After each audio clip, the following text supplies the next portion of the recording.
Okay, so you want to become an electrician. You picture yourself running wire through a new house, pulling in $40 an hour, working with your hands instead of staring at a screen, and building a career that nobody can outsource to a computer. You imagine a straight shot from trade school to a paycheck, no student debt, no 4 years of sitting in a classroom waiting for your life to start. That picture is directionally correct, but it leaves out the 5 years you spend earning half that wage, while someone else decides when you're ready to work alone. The licensing exam that sends a third of test takers home to study for another 6 months, and the specific decisions made between apprentice and master electrician that determine whether you retire wealthy or spend the last decade of your career working for someone who got there before you. Electricians are the most in-demand skilled trade in America right now, with 80,000 open positions projected for 2025 alone. By the end of this, you will understand exactly what this career costs to enter, where the money and practice is, and what separates the electricians who build their own companies from the ones who wire houses for someone else until their knees give out. Before the money makes sense, the structure needs to make sense, because electrician covers several completely different jobs that share a license and almost nothing else financially. A residential wireman runs cable through new houses and earns $22 to $35 an hour, while an industrial electrician maintaining motors, PLCs, and control systems inside manufacturing plants earns $35 to $55 an hour, working alongside automation engineers on equipment that costs more than most houses. A master electrician owns the license that makes a contracting business legal, signs the permits, carries the liability, and earns anywhere from $80,000 at a small shop to well over $200,000 at a company they built themselves. The training pipeline for electricians in the United States splits at the very beginning into two routes that lead to the same license but travel completely different roads to get there. The union route runs through a joint apprenticeship training committee known as a JATC, affiliated with the International Brotherhood of Electrical Workers, the IBEW, and it takes 5 years of paid on-the-job training combined with classroom instruction, with apprentice wages that start around 40% of journeyman scale and step up incrementally each year. The non-union route runs through private trade schools, community college programs, or direct employer apprenticeships, costs $5,000 to $20,000 in tuition depending on the program, and can move faster than the union path, but places the trainee in a labor market without the wage floors, benefits, or job placement pipeline that union membership provides.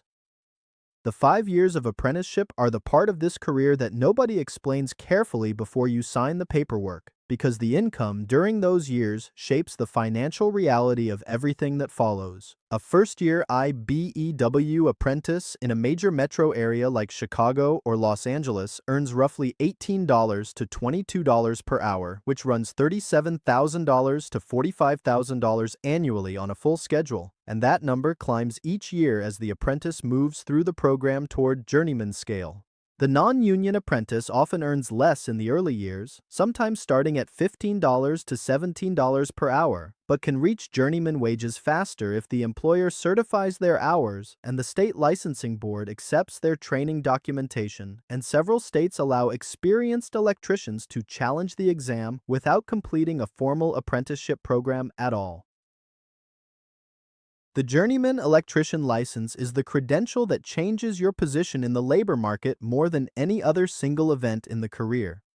A licensed journeyman electrician in Texas earns a median wage of $28.50 per hour, according to the Bureau of Labor Statistics, while a licensed journeyman in California earns a median of $45.20 per hour, and a union journeyman in New York City working prevailing wage on a public construction project earns $58 to $68 per hour, plus benefits that add another 30% to 40% on top of that base. The license itself requires passing a written exam that covers the National Electrical Code, a document that runs over 1,000 pages and changes every 3 years, and the pass rate for first-time test takers in most states runs between 40% and 60%. The National Electrical Code exam is the obstacle that sits between every apprentice and the license that unlocks full journeyman wages, and most electricians underestimate how much preparation it requires until they fail it the first time. The exam covers load calculations, conduit fill requirements, grounding and bonding rules, motor protection sizing, and hundreds of code sections that an electrician encounters on the job in fragments, but must understand as a complete system to pass a timed exam.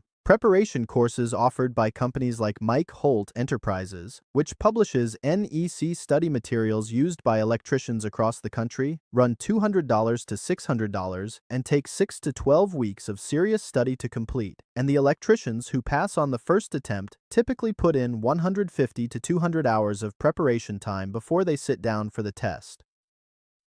The Master Electrician License is the credential that makes running a contracting business legal, and the path to it runs through a minimum number of years holding a journeyman license, typically 2 to 4 years depending on the state, followed by a second exam that covers business law, contract requirements, and advanced code applications on top of everything the journeyman exam tested. A licensed master electrician who pulls permits under their own name, charges the permit fees, carries the legal responsibility for code compliance on every job they sign, and can operate a contracting company without hiring another master to sign their work. In states like Florida and Texas, the master electrician license is the most direct route to starting a business, and the contractors who built the largest electrical companies in those states almost all hold one. The income structure of an employed journeyman electrician is more predictable than most people outside the trade expect. A union journeyman in the Chicago metro area working a full year earns $75,000 to $95,000 in base wages plus health insurance, a pension contribution, and annuity payments that add $20,000 to $35,000 in total compensation on top of the hourly rate. A non-union journeyman at a mid-sized residential contractor in the same market earns $55,000 to $75,000 with fewer benefits but more scheduling flexibility, and both of those outcomes are available to someone who finished high school and spent 5 years paying attention on job sites. The specialty certifications that sit on top of the journeyman license determine which segment of the market a working electrician can enter, and some of those segments pay substantially more than the residential and light commercial work that most apprentices start on. A low-voltage technician certified to install fire alarm systems and security systems earns $28 to $42 per hour, while an electrician certified by the North American Board of Certified Energy Practitioners as a solar PV installer earns $25 to $40 per hour on residential projects in markets like California, Texas, and Arizona, where experienced solar electricians carry backlogs of weeks at a time. An industrial electrician who adds a certification from the International Society of Automation in Programmable Logic Controller Programming earns $45 to $65 per hour servicing automated manufacturing equipment, and that work exists in every state with a meaningful manufacturing base. The electrical contracting business is where the largest income numbers in this trade come from, and it is also where the largest financial risks in this trade live. An electrician who starts their own company takes on the cost of liability insurance, which runs $3,000 to $8,000 per year for a small contractor, vehicle costs for the truck or van that carries their tools and materials, and the working capital required to buy materials for jobs before the customer pays the invoice, which in commercial construction can mean waiting 30 to 60 days after completing the work. The failure rate for new electrical contracting businesses follows the same pattern as small businesses generally. Roughly half of new contractors who start without prior business experience run into cash flow problems in the first 3 years, and a significant portion of those close before they reach profitability. The contractors who build successful electrical businesses share a specific operational model that the ones who struggle rarely apply early enough. A one-person electrical contracting operation billing at $85 per hour in a market like Dallas or Phoenix, working 40 billable hours per week with no employees, generates $176,800 in annual gross revenue before materials, vehicle costs, insurance, and taxes, and nets somewhere between $90,000 and $120,000 after expenses in a well-managed first year. The transition from solo operator to employer happens when the contractor finds more work than one person can complete, which forces a decision: turn away work and stay small, or hire a second electrician and take on payroll, workers' compensation insurance, and the administrative cost of managing someone else's schedule and output. The payroll decision is the inflection point where most small electrical contractors either grow into real companies or plateau at a size they can manage alone. An employer who hires a journeyman electrician at $30 per hour in a non-union market pays roughly $45 per hour in total labor cost after payroll taxes, workers' compensation, and any benefits offered, and that additional labor needs to generate at least $75 to $85 per hour in billed revenue to cover the cost and leave a margin for the business. Electrical contractors who reach 5 to 10 employees and build relationships with general contractors on commercial construction projects move into a revenue range of $2 million to $8 million per year, and the owner's income at that scale, drawing a combination of salary and profit distribution, runs $200,000 to $400,000 annually in a well-run operation.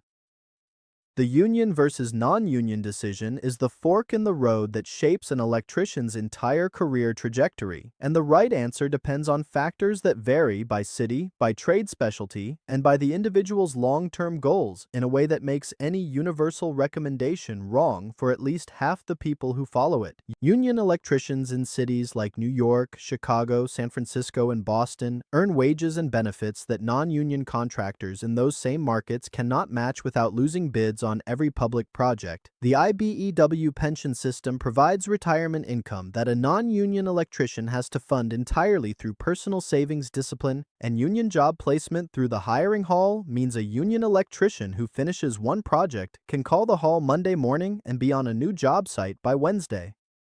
Non-union electricians in markets like Houston, Phoenix, and Atlanta often earn comparable wages without paying union dues, work across a broader range of residential and light commercial projects, and retain the ability to start their own contracting company without navigating union jurisdiction rules that restrict which work members can perform under their own license.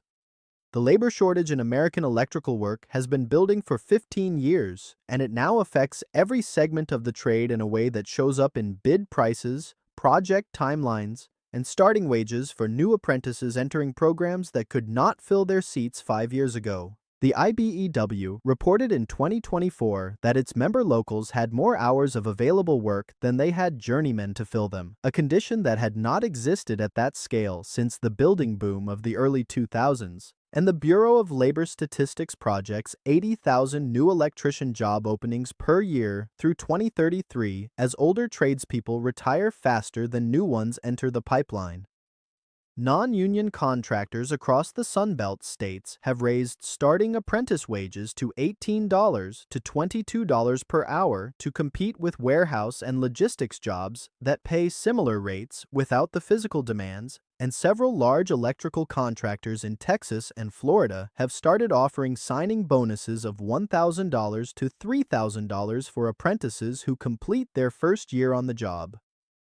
The physical demands of electrical work follow a pattern that most people entering the trade at 20 do not think about carefully until they reach 45. Residential electricians spend years on their knees in crawl spaces, overhead in attics where temperatures reach 140 degrees during Texas summers, and on ladders carrying wire and conduit through buildings that were not designed with their comfort in mind. While industrial electricians deal with the weight of heavy conduit on tall ladders and in confined spaces that require contorting around existing equipment. Master electricians who transition into project management and estimating roles in their 40s extend their working years by moving off the tools, and the ones who plan that transition before their body forces it retain their income and their relevance in the industry. The income ceiling for an electrician who reaches master license status, builds a contracting company, and manages it well sits at a level that competes with professions requiring 4 years of college and 2 years of graduate school. An electrical contractor in Texas running a 10-person commercial crew generating $5 million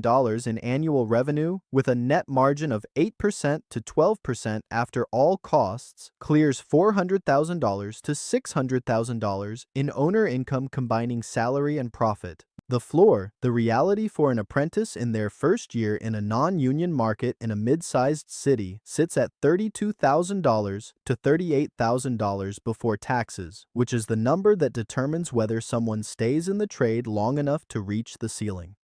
The electricians who build real wealth in this trade and exit it on their terms share one characteristic that separates them from the ones who work for someone else their entire career. They treated the journeyman years as a training period for running a business, not as the destination, and they studied estimating, project management, and business finance while they were still pulling wire on someone else's job sites so that when they got their master license, they understood how to price work, manage cash flow, and hire people without learning those lessons by losing money on their first 10 contracts. The license gets you in the room, and what you do in that room in the first 3 years determines whether you spend the next 20 building something that belongs to you.